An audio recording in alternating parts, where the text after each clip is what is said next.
been a fabulous midweek of Champions League football. Manchester City playing Real Madrid, and of course Liverpool at home to Villarreal, the two English clubs at home for the first legs of these Champions League semi-finals. It's a little bit of a disadvantage, I think, to be at home in the first leg, but there were two interesting matches, and it's a pleasure to welcome Liam Brady and John Giles to the stand to talk about them. Liam, City and Real Madrid, an extraordinary game. I thought City could have scored 5 or 6 and won by seven, Eamon. 7, yeah. I thought at one stage they were going to steamroller them over. But go on. Well, I was just going to say, the genius really of Benzema seemed to pop up 3 times for goals. He got 2. How did Real get away with it? That the City have to go to the Bernabeu next week. They're only 1 goal in front, and the Bernabeu, as we know, is not an easy place to get a result. No, well, as you said, the City should have had the game won. They started off brilliantly. De Bruyne, great goal after 2 minutes. Jesus after 11 minutes. And then they missed a load of chances. Mahrez had a great chance. Foden had a great chance when he was put through by De Bruyne. And they really had Real Madrid on the rack, but they didn't put their chances away. And as you said, Benzema is an unbelievable goal scorer. And against all the odds, as that ball came in the box, he managed to squeeze it into the far post. And it was a great goal. But it was a great game, wasn't it? You'd have to say defenses are not exactly the strength of either team, particularly Real Madrid.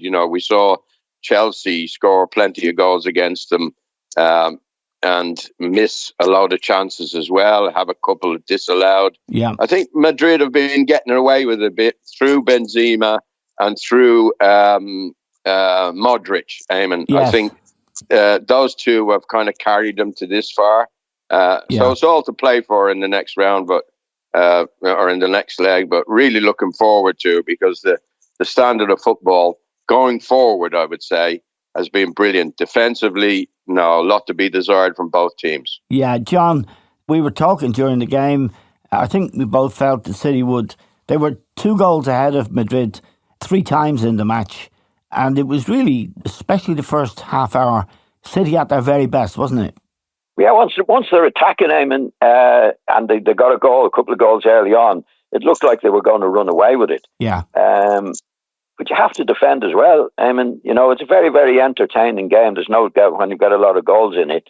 But the defending is a hugely important part of the game as well.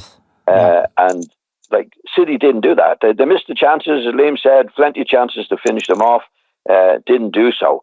But it did score 4, Eamon, and then they not give 3 away. I mean, Madrid did well to come back into it. Yeah, it should be said also that City was short of Kyle Walker and Cancelo, their 2 regular fullbacks. And when Fernandinho came on, John, to play right back, John Stones went off. This young lad, Vinicius, who I think is a dangerous player and scored a great goal, he made a lot of trouble for City, because Fernandinho cannot play right back against a player of that calibre. No. He actually did well going forward, Fernandinho. He made a goal in that. But as you say, you have to defend as well. But this lad, I think, is a young lad as well, isn't he? Vinicius, very. Yeah. Yeah. He's a very, very, very good player. But it was dreadful defending from City. I mean, they let him run from the halfway line, have him beaten Fernandinho. Yeah. And then, one of the centre-halves has got to come out and try and stop him going all the way to the goal. But anyway, that's the type of game that was in it. But City could have been a lot more in front. Didn't do so. But I think City, the way they play, could well score a few goals in Madrid. Yeah, Liam, Karim Benzema against PSG, Chelsea, and now the other night, he scored so many goals, absolutely critical goals. I think he's an amazing player, Liam. Considering he scored 17 goals in their last 12 games, and they were big games, some of them Chelsea and PSG, and the Panenka, the penalty he took to make it 4-3 just before the end of the game was really something, especially when you consider He missed 2 penalties last week against Osasuna in a La Liga match. So he has balls. Oh, yeah, he's cool as a cucumber, isn't he? To do something like that in the semi-final of the Champions League. Take some bottle, as they say. Yeah. And as you said, having missed a couple earlier on in the week, he's improved with age. I mean, he's like a good red wine. He's got better as he's got older. I think there were some question marks about his character, about his dedication going back 4 or 5 years. But probably since Ronaldo's left Real Madrid, he's really stepped up to the mark, and he's just delivered goals year after year. They're going to win the championship this year. That'll be a great achievement for Ancelotti, who I think is a great manager as well. I mean, he'll have won the title in the 5 most important European countries. Yes, and it's down to Benzema, that he's able to do that. 14 goals so far in the Champions League, and umpteen goals in La Liga. So Benzema has been fantastic, but so has Modric. We keep going. All three of us have gone on about this player for the last 4 or 5 years. He's been absolutely brilliant, and he's still a great player for this Real Madrid team. Yeah, John Modric, is a great player. I didn't think he was fantastic the other night, but in other games we've seen recently, he has been the difference, particularly against PSG. The other midfield player for Real, Toni Kroos, the German, his legs look like they've gone, and there's a big problem. There's a problem there. There was the other night because Casemiro was suspended. He's their holding midfield player. He's a tough guy, puts his boots in. He'll be back for the game next week in Madrid. But just your opinion on Benzema, John, and his ability in the biggest of big games recently, PSG, Chelsea, and again the other night, to deliver. Yeah, I think he's always scored goals, Eamon, and Liam referred there to Ronaldo. Yes, I think when Ronaldo was there, Eamon, he had to play out of position a lot. Because Ronaldo was up the front, and Ronaldo, he does what he wants to do. And I think then Benzema had to go somewhere where he thought was more effective. I mean, he is an out-and-out centre-forward, as we see. He's a big lad, he's good in the air, he's good skill. And I think he was out of position a lot when Ronaldo was there. He wasn't scoring as many goals then as he is now, funny enough. And he's, what is he, 34, 35 he's now? 34, yeah. Yeah, so he's an out-and-out centre-forward, you get the ball up, he can hold it up, and has the skill as well for a big fella. I mean, when we see some of the goals he's even scored now, like great skill, great technique in what he's doing, and having the opportunities that we've seen him have, he doesn't miss many, Eamon, that's for sure. Now, what about the Panenka, John? You were Lee's penalty taker for a long time. Would you ever have? I mean, and Liam, 2 great players, but you need some bottle for that, don't you? I would never take a penalty like that, Eamon. No. Never. I took a penalty with years with Leeds, but I never, ever crossed my mind. Yeah. To take do that. A penalty like that. No, never. Liam, it was most memorably done by Pirlo, wasn't it, against England? Yeah, there's a few people tried it down through the years. I think Gary Lineker tried it at Wembley, and the goalkeeper didn't move, and he threw his cap on it. You know what I mean? So it would take. That's what it takes. Some bottle. You're kind of psyching the goalkeeper out, aren't you? Yeah. And I suppose that goalkeeper had done his homework and seen that Benzema had been trying to stick the ball in the corner, and it was a matter of bluff and counter bluff. So. It was absolutely brilliant. Now, Liam, John fancies City, gives them a real good chance when they go to Madrid.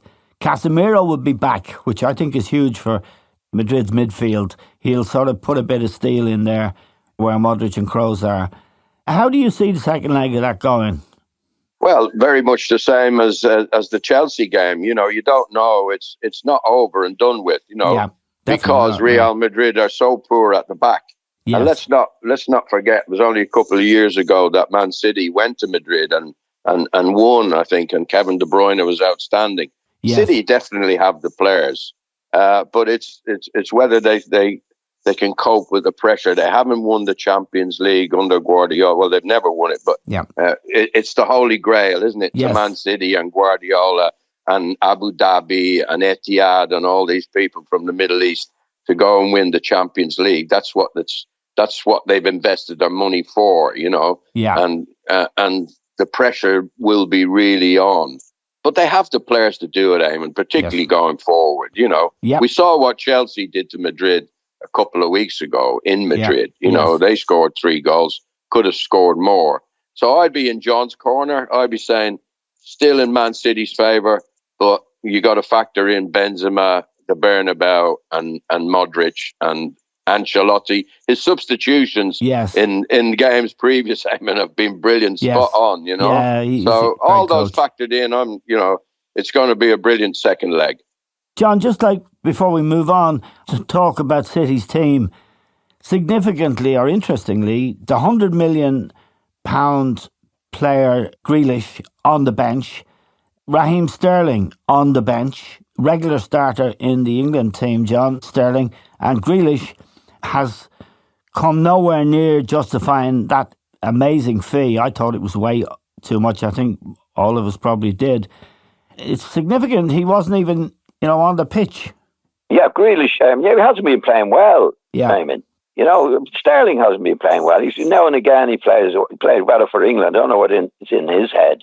But the players that he played the other day, Silva and the lads that scored the goals, are out there playing. I think from Grealish's point of view, I might have mentioned on your programme before, that when he was at Villa, he didn't play on the left wing. Yeah. He was a left-sided midfield player that had the freedom to roll around the pitch. Not roll around the pitch, to get around the pitch and get on the ball. Now, since he's gone to Villa, he's played on the left wing. So it's like if you pay $100,000 for a centre half. Yeah. And you play him at left back. Yeah. Okay. So he hasn't played well then, but he's not a left winger. No. Sterling, you don't know what Sterling's going to do, whether he's going to play or whether he's not going to play.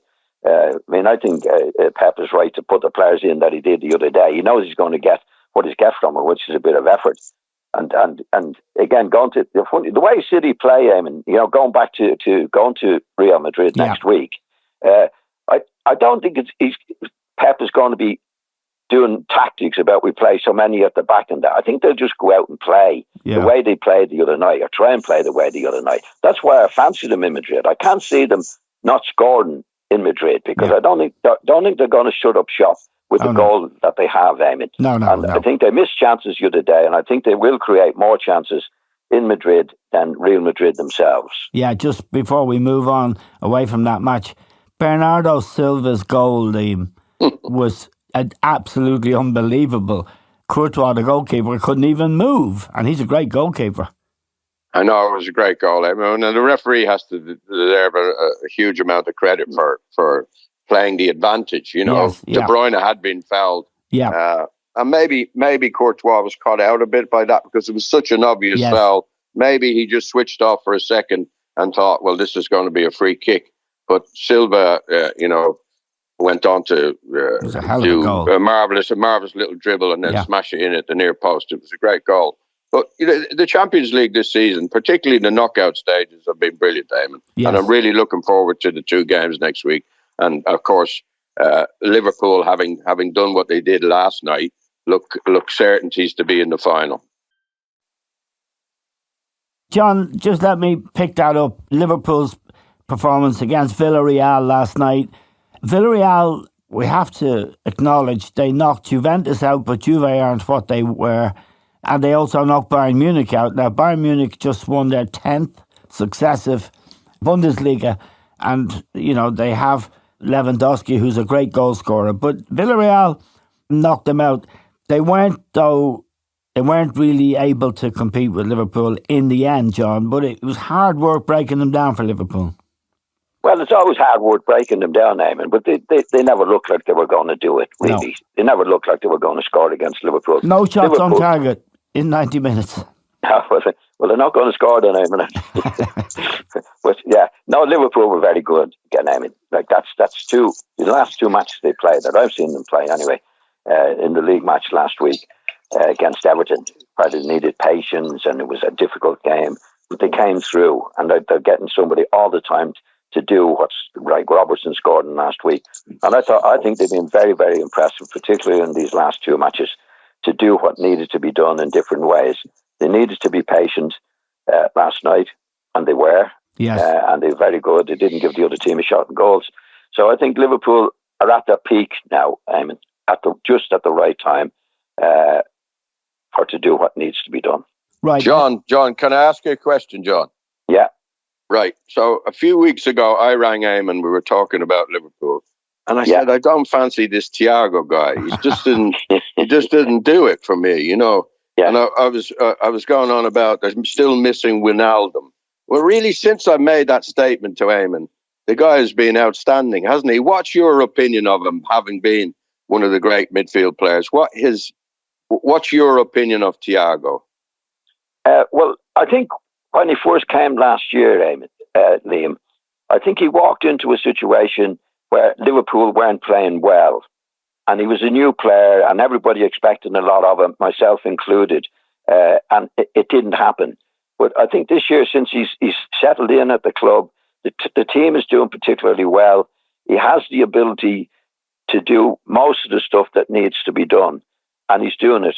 I think with Liverpool playing the way they're playing, mostly on top in most games, the ball comes to him.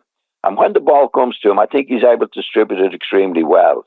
I think in a tight game, I'm not so sure he has the ability to make space for himself when it's very, very tight. We have to wait and see. But when he's given the room to get on the ball, his distribution is very, very good and has been excellent in the last few matches. Well, he hardly gives a bad pass, John, but a lot of his passes are sideways and backwards, you know. Yeah. But now he seemed to have added something else to his game. You know, he's switching the play and he's making more creative passes and things like that. I've revised my opinion. You know, the last three games he's hardly given the ball away. 2 in the league and this one against Villarreal. Yeah. But well, again, he's playing in a good team, Liam. I think. Well, to be honest, now I'm looking back, I don't think I was ever as down on him as Eamon was. Well done, lads. You're certainly outing me. But you're not wrong. No, I'm not, Eamon. We're talking. And I never spoke to Liam. I never knew Liam's opinion. No, well, that's why Liam asked you. Yeah, Thiago. But that's what I think. I think in a tight game, Liam, I have to wait and see now whether he has the ability to really dictate from the middle of the field, as say Madrid we talked about early on.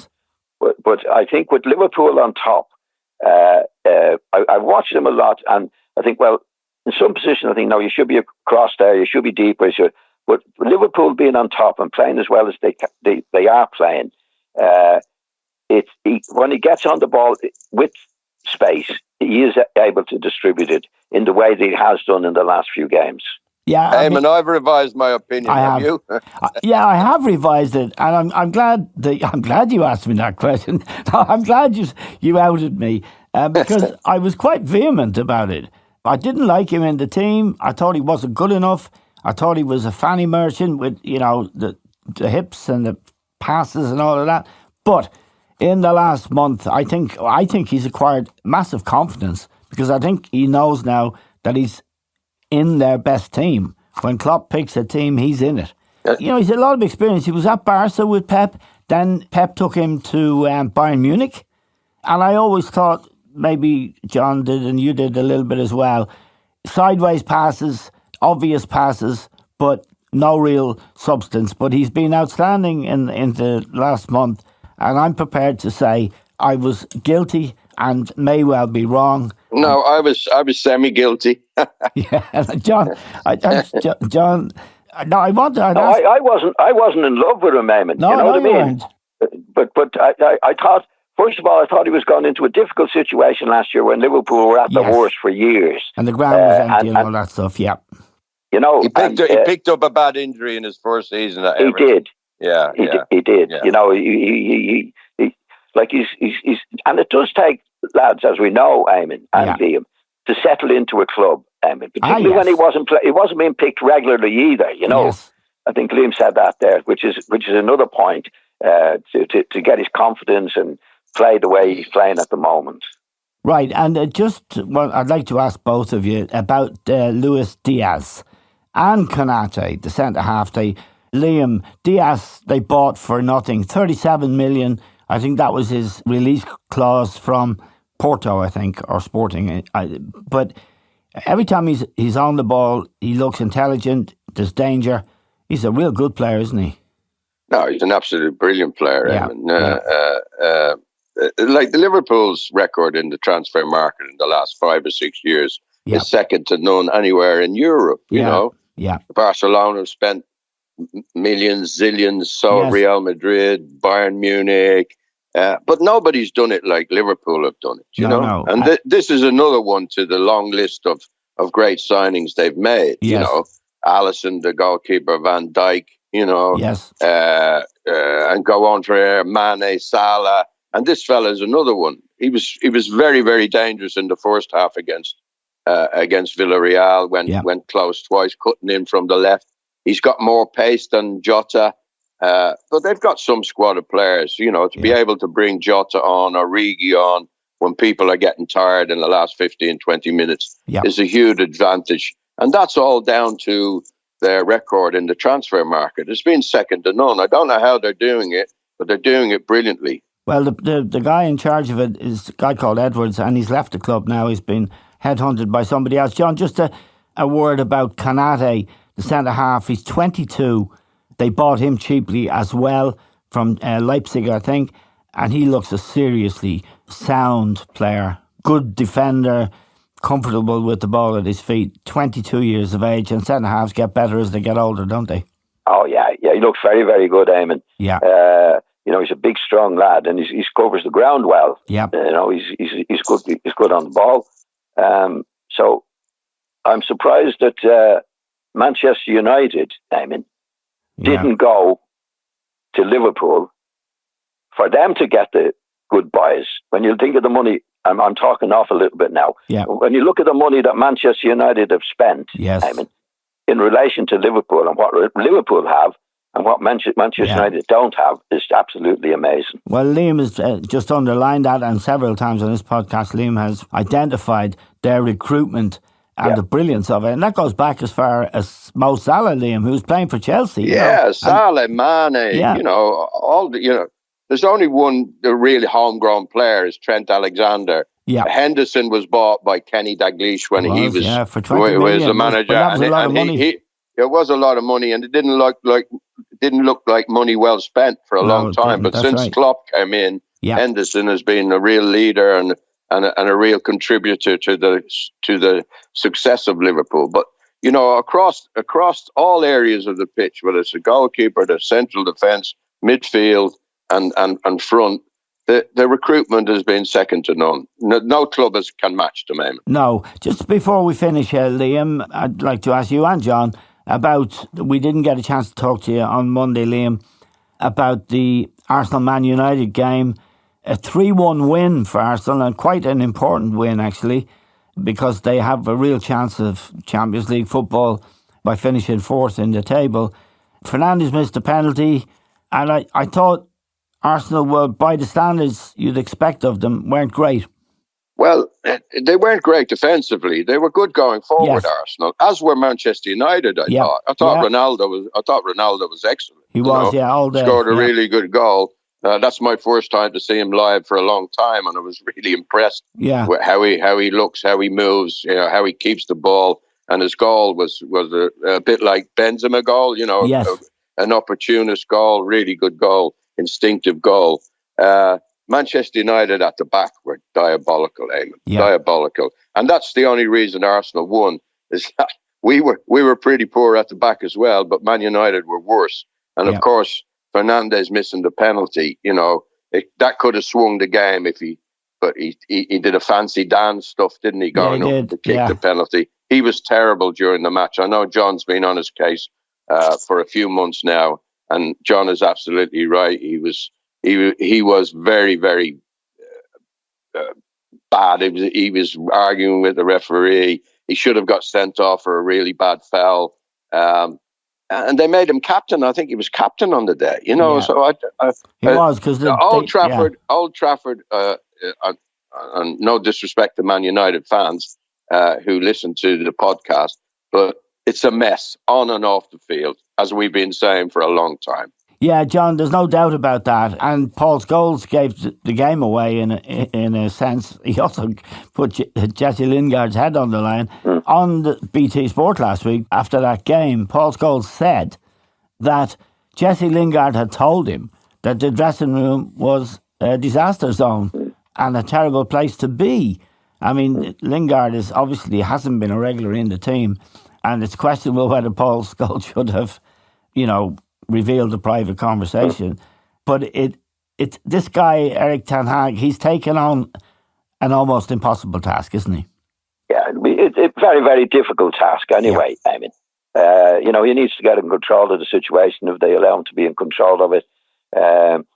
With the interim manager has been a bit of a disaster. Yeah. Right. I just saw in the paper now that if he was staying on, for whoever was going to be captain, it would be the fellow players who would nominate who is going to be captain. Well, that's a great idea, isn't it? Isn't that a good idea?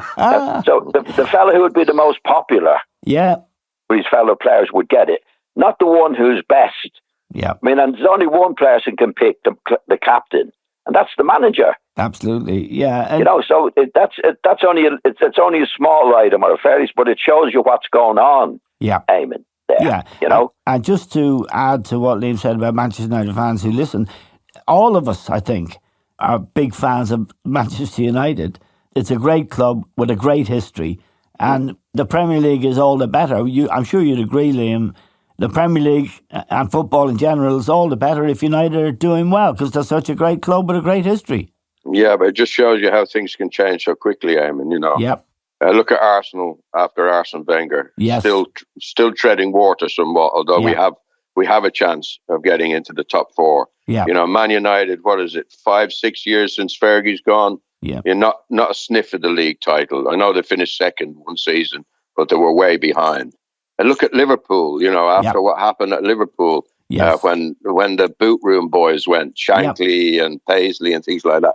Took them nearly 30 years to win a title, So it can happen in football. Yeah. And Man United need to sort out behind the scenes before they can get the stuff right when they go on the grass. Right. Just let me get a final forecast. Who's going to contest? John, this is for you, and then I'll ask Liam. Who's going to contest the final of the Champions League in Paris in May? Who's going to get to the final, Eamon? Yes. Oh, I think it's going to be City-Liverpool final. Right. Liam? Yes, I agree with that. I think City will beat Madrid in Madrid. Okay, good confident forecasts. I think Real will beat them. I think with Casemiro back in the team, they won't be so easy to play through. Write that down, John. Yeah, I've got it. I've got it. I've got it. And I think Benzema and Vinicius in particular might go to town on City's defence. But I'm grateful to John Giles and Liam, two great players who've played at the level we're talking about, and two great analysts as well, to John Giles and Liam Brady. Thank you very much indeed.